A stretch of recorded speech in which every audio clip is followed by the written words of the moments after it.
औज़ुबिल्लाहिमिनश्शैतानिर्रजीम बिस्मिल्लाहिर्रहमानिर्रहीम। अस्सलाम वालेकुम वरहमतुल्लाहि वबरकातुहू। डियर स्टूडेंट्स, कैसे हैं आप? उम्मीद है आप खैरियत से होंगे। तो आज हमारा है ऑनलाइन सीरीज़ का लेक्चर नंबर 4 और चैप्टर जो है वो हमने शुरू किया हुआ है 8th।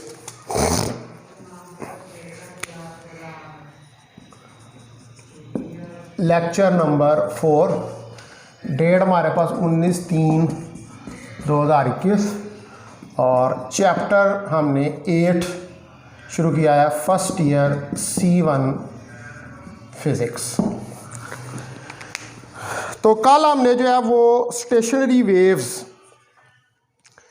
जो है उनको डिस्कस किया था और मैंने आपको बताया था कि स्टेशनरी वेव्स क्या होती हैं, उनमें इंटर कन्वर्जन ऑफ एनर्जी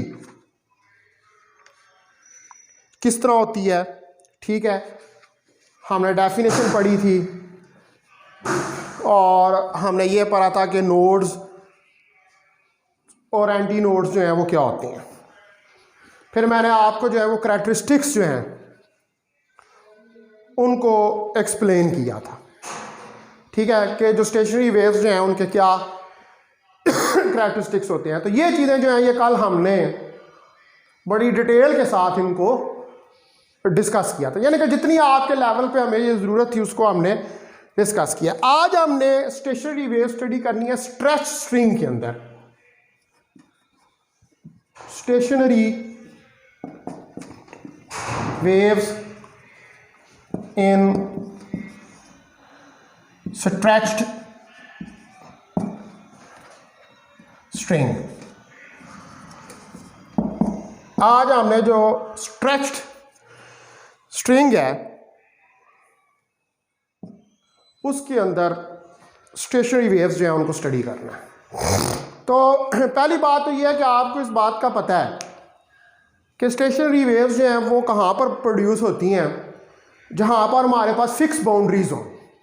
ठीक है, फिक्स बाउंड्रीज के दरमियान में स्टेशनरी वेव्स प्रोड्यूस होती हैं। और स्टेशनरी वेव का एक और बहुत बड़ा करैक्टरिस्टिक है कि चूँकि ये फिक्स बाउंड्रीज के दरमियान में प्रोड्यूस होती हैं इसलिए ये एनर्जी को ट्रांसफ़र नहीं कर पाती। इनकी एनर्जी जो है वो नोड्स के दरमियान में ही ऑसिलेट करती रहती है। वैसे तो आपको पता है ना कि वेव जो है, वेव बेसिकली क्या है, वेव कैरियर ऑफ एनर्जी है। लेकिन स्टेशनरी वेव जो है वो एनर्जी को कैरी नहीं करती। इनकी एनर्जी जो है वो फिक्स्ड बाउंड्रीज के दरमियान में ऑसिलेट करती रहती है। तो सपोज करें, कंसिडर करें कि हमारे पास एक स्ट्रिंग ऑफ लेंथ है। Consider a string of length L। हमारे पास लेंथ L का एक स्ट्रिंग है।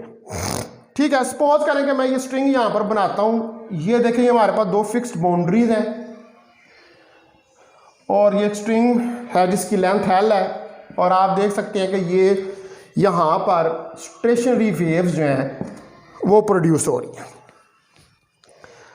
तो अगर हम ये जो हमने यहाँ पर ये स्ट्रिंग लिया है, ये पहले इस पोजीशन में था। ठीक है, हमने इसको मिडल से क्लिप किया। तो हमने जब मिडल से क्लिप किया तो इस स्ट्रिंग के अंदर दो वेव्स प्रोड्यूस हुई जो कि अपोजिट डायरेक्शन में जिन्होंने मूव किया।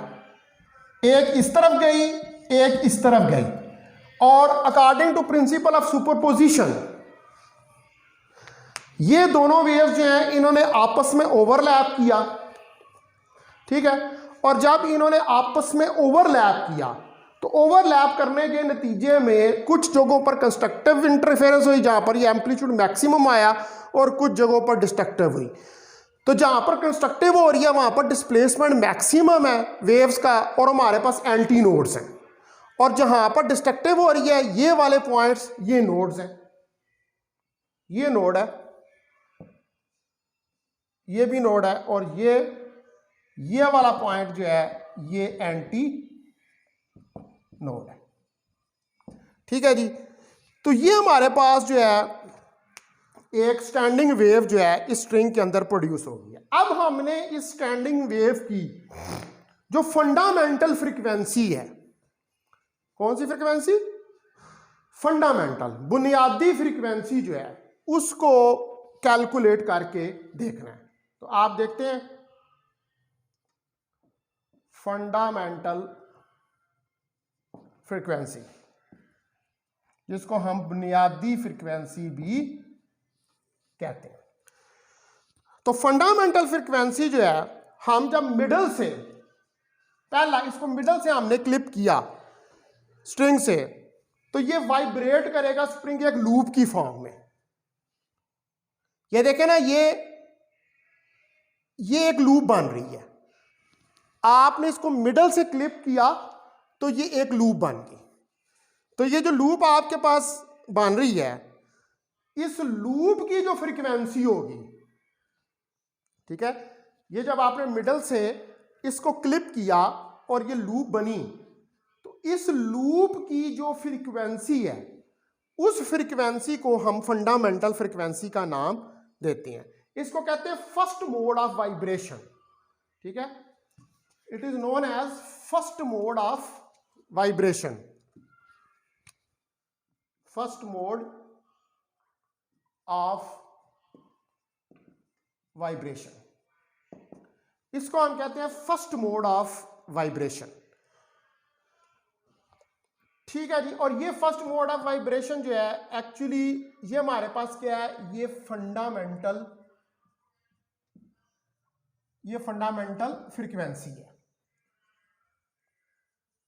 तो अब यहां पर हमारे पास आप सपोज करें कि λ1 और f1 जो है वो वेवलेंथ और फ्रीक्वेंसी है of vibration this mode. Suppose λ1 and f1 are the frequency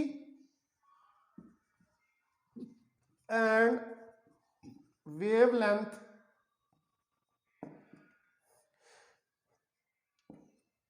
in this mode, इस मोड के अंदर, ठीक है। तो डिस्टेंस बिटवीन कंजेक्टिव नोड्स जो है, ये अब आप देखें, ये फिगर देखें, ये दो नोड है, इनके दरमियान डिस्टेंस कितना है, L is equal to lambda by 2, ठीक है, इनके दरमियान distance L is equal to lambda by 2 है। तो ये फर्स्ट मोड है, तो हम यहां पर इसको कह देते हैं कि ये λ1/2 है।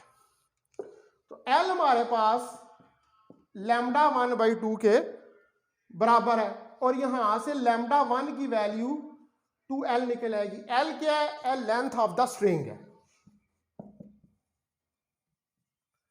लेंथ ऑफ द स्ट्रिंग, ये हमारे पास स्ट्रिंग की लेंथ है।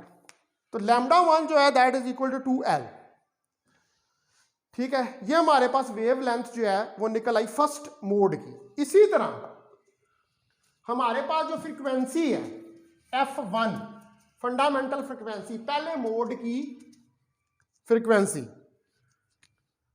तो f1 v/λ1 ये हमारे पास आ जाएगा। और यहां पर हमें पता है कि λ1 हमारे पास 2L के बराबर है, तो ये वैल्यू यहां पर सब्स्टिट्यूट कर दें तो v/2L के बराबर आ जाएगा। ये मेरे पास आ गई इक्वेशन, कोई नंबर इसको 1 कह लें, ठीक है। अब आप देखें कि हमारे पास जो फंडामेंटल फ्रीक्वेंसी है, ठीक है, ये f1 हमारे पास फंडामेंटल फ्रीक्वेंसी निकल आई। अब आपको पता है कि जब कोई वेव किसी स्ट्रिंग में मूव कर रही हो, यानी कि कोई ट्रैवलिंग वेव जो है वो किसी स्ट्रिंग के अंदर मूव कर रही है, तो वो जो ट्रैवलिंग वेव किसी स्ट्रिंग के अंदर मूव कर रही है उसकी वेलोसिटी f/m के बराबर होती है। f जो है that is the tension in the string, and m what is this, m is the mass of the string, या वो मीडियम जिसके अंदर के वेव जो है वो ट्रैवल कर रही है। f क्या है? टेंशन इन द स्ट्रिंग, ठीक है, ये टेंशन इन द स्ट्रिंग है। और m क्या है? ये मास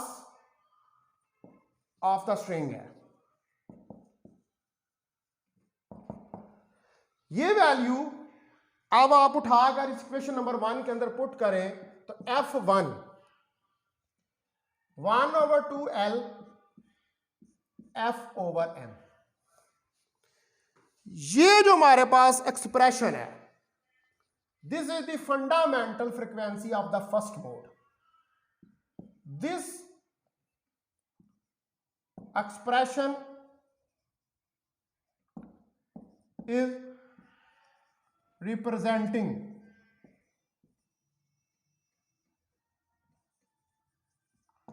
the fundamental frequency of the first mode। तो ये हमारे पास फंडामेंटल फ्रीक्वेंसी जो है वो फर्स्ट मोड की निकल आई, यानी कि पहली फ्रीक्वेंसी, पहला मोड जब एक लूप बन रही है, एक loop 1 mode, 2 लूपे 2 mode, 3 loops 3 modes, तो पहला मोड जो है फर्स्ट मोड जो है उसकी जो फंडामेंटल फ्रीक्वेंसी है वो ये हमारे पास F1 1/2L F/m के बराबर निकली है। अब हमें देखना है सेकंड मोड ऑफ वाइब्रेशन। ये तो हमने अभी निकाली है फर्स्ट मोड ऑफ वाइब्रेशन की फ्रीक्वेंसी, ठीक है। अब हमने कैलकुलेट करनी है सेकंड मोड ऑफ वाइब्रेशन की फ्रीक्वेंसी। तो देखिए आप, सेकंड मोड ऑफ वाइब्रेशन, अब आप स्ट्रिंग को पहले आपने मिडल से क्लिप किया था, अब आप क्वार्टर ऑफ इट्स लेंथ से क्लिप करें, यानी कि ये हमारे पास स्ट्रिंग है। अब आप इसको, पहले आपने मिडल से यूं इसको क्लिप किया था, आप मिडल से नहीं, आप यहां इसको यहां से क्लिप करें, यहां इसको यहां से क्लिप करें, ठीक है, क्वार्टर ऑफ इट्स लेंथ से क्लिप करें। तो अब इस स्ट्रिंग के अंदर 2 लूप्स, ठीक है, 2 लूप्स जो है इस स्ट्रिंग के अंदर प्रोड्यूस होंगी। जब आप इसको क्वार्टर ऑफ इट्स लेंथ से आप करेंगे इस तरह, ठीक है जी, ये 2 लूप्स पैदा होंगी, ये λ/2 यहां से लेकर यहां तक, और फिर यहां से λ/2 इधर से लेकर इधर तक, और टोटल इसकी लेंथ L, ठीक है। ये वाला पॉइंट एंटी नोड और ये वाले पॉइंट्स N और N ये नोड्स हैं, ठीक है। तो अब λ2 और F2 जो है वो फ्रीक्वेंसी और वेव लेंथ है इस मोड के अंदर, F2 एंड λ2, ठीक है, ये वेव लेंथ और फ्रीक्वेंसी है इस मोड के अंदर। अब ये मोड क्या है, इस मोड के अंदर 2 लूप्स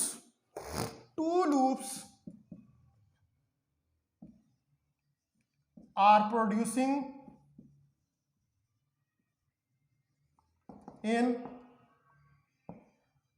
इन दिस मोड। इस मोड के अंदर 2 लूप्स जो हैं वो बन रही हैं, क्योंकि हमने क्वार्टर ऑफ इट्स लेंथ से इसको क्लिप किया। तो अब आप देखेंगे हमारे पास लेंथ इसकी टोटल 2 आ रहे हैं ना, λ/2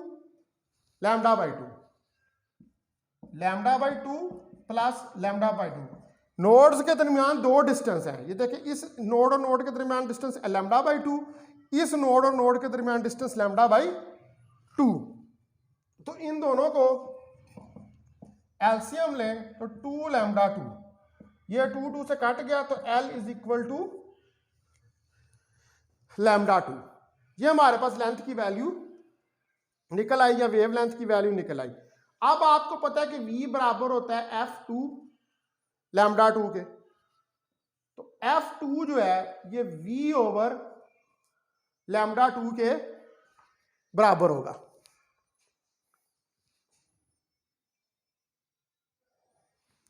ठीक है। तो अब आप इसके अंदर देखें कि हमारे पास जो λ2 की वैल्यू निकली है, λ2 की वैल्यू हमारे पास L आई है, वो वैल्यू यहां पर सब्स्टिट्यूट आप करें F2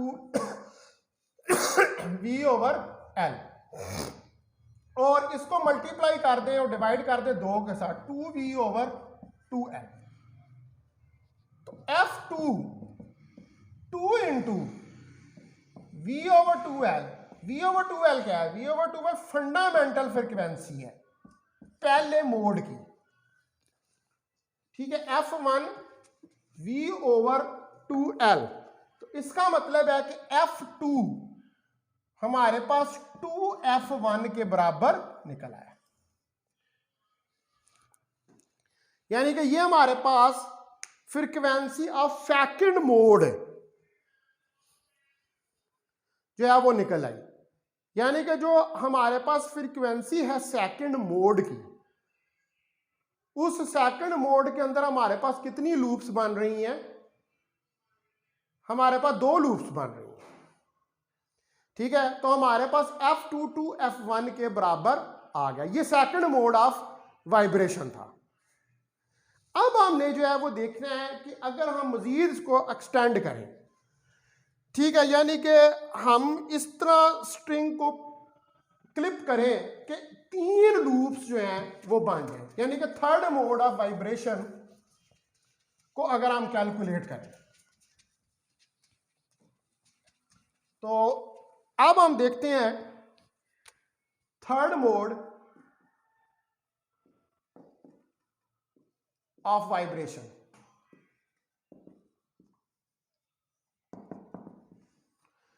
तो थर्ड मोड ऑफ वाइब्रेशन में आप इस तरह स्ट्रिंग को क्लिप करें कि 3 लूप्स बने ऐसे।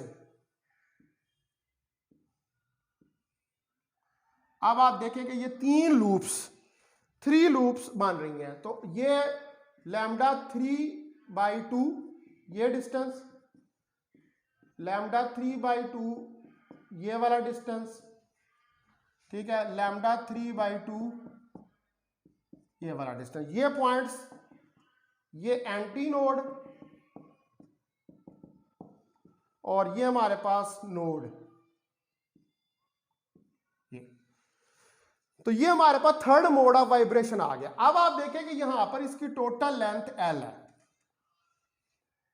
तो हमारे पास 2 कंसेक्टिव नोड्स जो हैं वो 3 कंसेक्टिव नोड्स आ रहे हैं। तो हमारे पास टोटल लेंथ जो होगी फिर वो होगी λ3/2 λ3/2 λ3/2, ठीक है। तो यहां से आप 2 का एलसीएम ले लें, तो λ3 प्लस λ3 प्लस λ3 और ये आ जाएगा 3λ3/2, ठीक है। तो यहां से अगर मैं 2l लिखूं इसको 3λ3, तो λ3 की वैल्यू मेरे पास 2l/3 के बराबर निकल आएगी। अब आपको पता है कि जो हमारे पास बेसिक इक्वेशन है v = F3λ3, तो यहां से F3 की वैल्यू v/λ3 के बराबर आ जाएगी। अब आप यहां पर क्या करेंगे? आप वैल्यू सब्स्टिट्यूट करें λ3 की,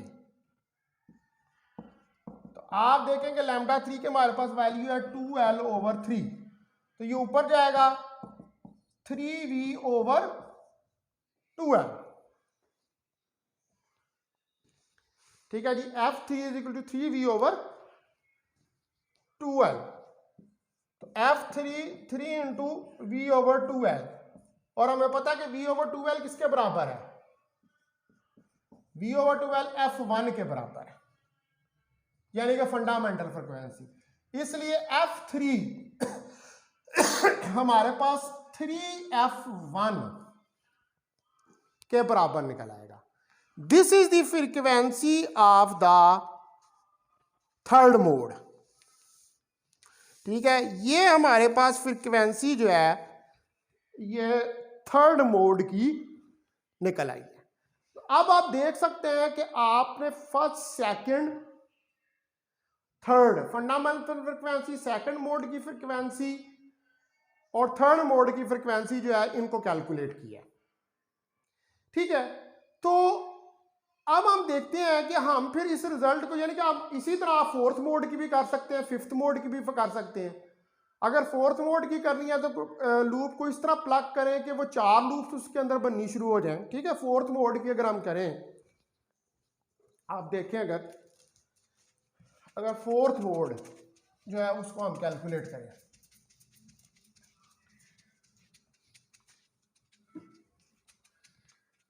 तो हमारे पास 4 लूप्स बनेंगी,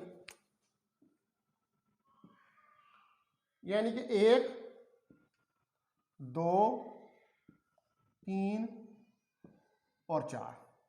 और ये कि हमारे पास क्या होगा, लैम्डा 4/2, लैम्डा 4/2, लैम्डा 4/2, लैम्डा 4/2। ठीक है, ये anti node, anti node,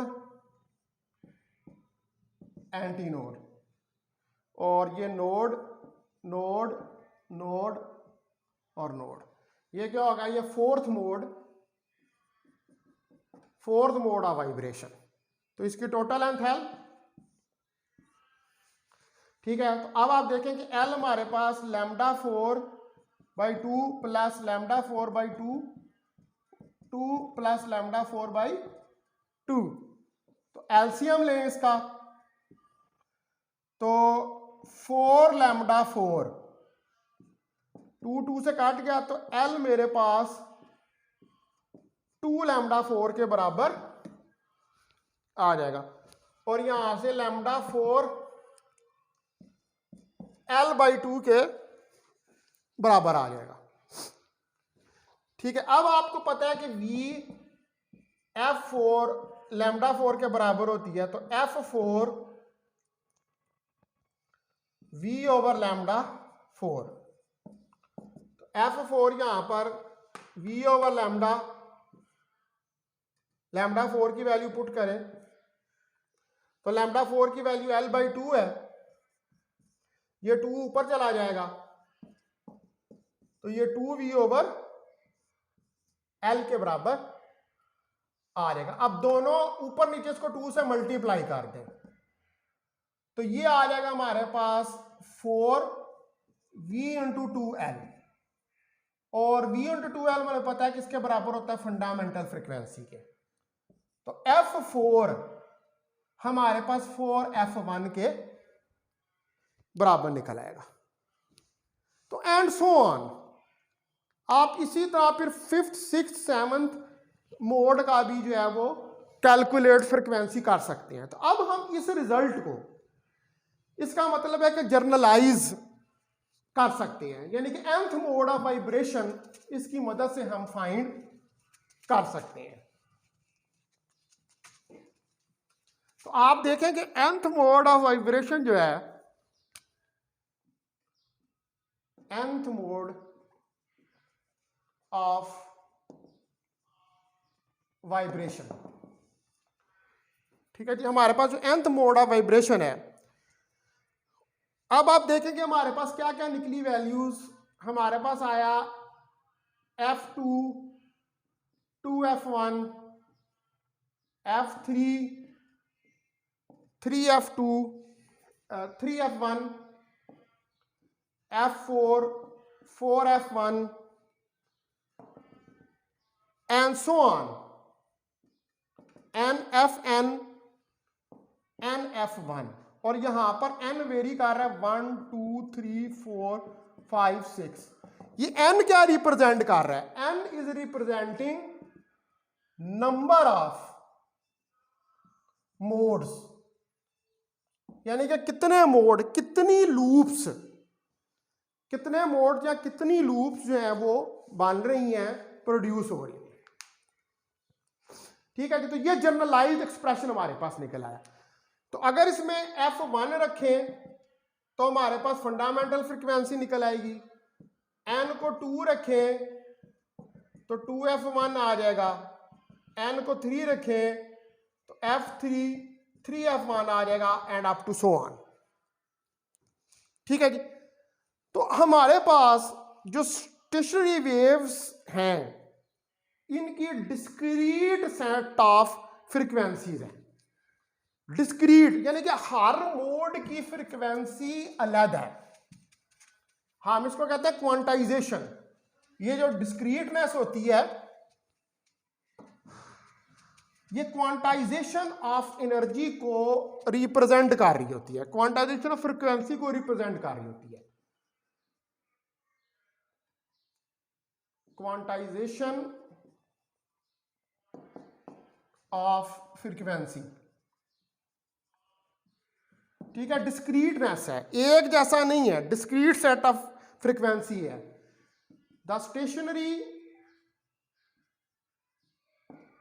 waves have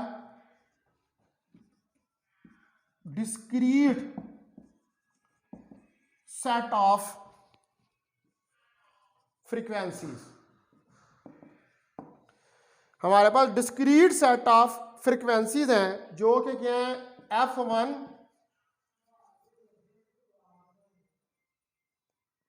2F1, 3F1 up to so on and F1, ये डिस्क्रीट सेट हैं। तो इसका मतलब है कि हमारी फ्रीक्वेंसीज जो हैं वो क्वांटाइज्ड हैं। So the frequencies are quantized, ये क्वांटाइज्ड हैं, ये एक जैसी नहीं है, ठीक है जी। तो ये जो क्वांटाइज्ड फ्रीक्वेंसीज हैं इनको हम ओवरटोन्स या हार्मोनिक्स कहते हैं। These frequencies are known as overtone और हार्मोनिक्स। इनको हम ओवरटोन या हार्मोनिक्स का नाम देते हैं।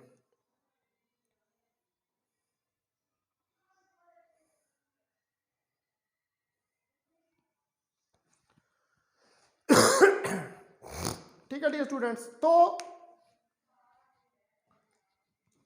जो हमारे पास स्टेशनरी वेव्स हैं, ये किसी भी स्ट्रिंग के अंदर हम इनको सेटअप कर सकते हैं सिर्फ उन फ्रिक्वेंसी से जो हार्मोनिक सीरीज की हों। मतलब अब ये फ्रिक्वेंसी जो आ रही हैं F1, 2F1, 3F1, जिनको हम हार्मोनिक कह रही हैं, ये हार्मोनिक सीरीज की फ्रिक्वेंसीज हैं और हम इनको डिटरमिन कर सकते हैं किसकी मदद से, टेंशन, लेंथ और मास per unit length of string से। तो वेव जो है जो हार्मोनिक सीरीज के अंदर नहीं होती वो बहुत जल्दी जो है वो डैम्प हो जाती हैं, वो डैम्प आउट हो जाती हैं, ठीक है। इसी तरह जो चेंज ऑफ फ्रिक्वेंसी किसी म्यूजिकल इंस्ट्रूमेंट के अंदर, ठीक है, हमारे पास बहुत दफ़ा स्ट्रिंग जो होता है म्यूजिकल इंस्ट्रूमेंट का, उसको हम चेंज करते हैं। कैसे उसको चेंज करते हैं? या उसकी टेंशन को वेरी करते हैं या उसकी लेंथ को चेंज करते हैं। या आपके पास ये गिटार वगैरह नहीं होते तो आप क्या होता है कि गिटार के अंदर वो स्ट्रिंग लगा होता है, हम उसको फ्रिक्वेंसी को चेंज करते हैं, उसकी लेंथ को चेंज करके या उसकी जो टेंशन होती है स्ट्रिंग की उसको चेंज करके। तो जो टेंशन होती है गिटार या वायलिन के अंदर कि स्ट्रिंग की वो वेरिड होती है, किस तरह उसको टाइट करते हैं पैग्स के साथ on the neck of instrument. वो जो स्पोर्ट के साथ जो है वो लगी होती हैं तो हम उनको टाइट अप करते हैं। तो वंस द इंस्ट्रूमेंट जब एक दफ़ा ट्यून्ड हो जाता है तो म्यूजिशियन जो है वो वेरी करते हैं, फ्रिक्वेंसी को मूव करते हैं फिंगर्स को अलॉन्ग द नेक, यानी कि वो गिटार जब बजाते हैं तो वो गिटार के ऊपर अपनी उंगली को मूव करते हैं। तो उंगली को मूव करते हैं तो आप देखें कि वो गिटार का जो स्ट्रिंग होता है वो भी वाइब्रेट करना शुरू कर देता है। तो वो भी जब वाइब्रेट करता है गिटार का स्ट्रिंग तो वो बाद दफ़ा एक लूप में, बाद दफ़ा दो लूपों में और बाद दफ़ा तीन लूपों के अंदर वो वाइब्रेट करता है। तो ये भी जो वाइब्रेशन होती है उसकी गिटार की, ठीक है, इसके अंदर गिटार के वो जो स्ट्रिंग है वो चूंकि स्ट्रिंग दो स्पोर्ट्स के दरमियान अटैच है, फिक्स्ड बाउंड्रीज के दरमियान में अटैच है। तो इसका मतलब है कि जो वो फिक्स बाउंड्री के दरमियान में अटैच है उसकी वजह से वो गिटार या वायलिन का जो स्ट्रिंग है उसके अंदर भी स्टैंडिंग वेव्स जो हैं वो प्रोड्यूस हो रही हैं। ठीक है डियर स्टूडेंट्स, तो आज फिर हमने ये स्टडी करके देख लिया। कल हम फिर देखेंगे stationery waves in air columns, यानी कि आर्गन पाइप के अंदर स्टेशनरी वेव्स जो हैं वो किस तरह प्रोड्यूस होती हैं। तो आज इधर ही हम अपना लेक्चर जो है उसको एंड करते हैं।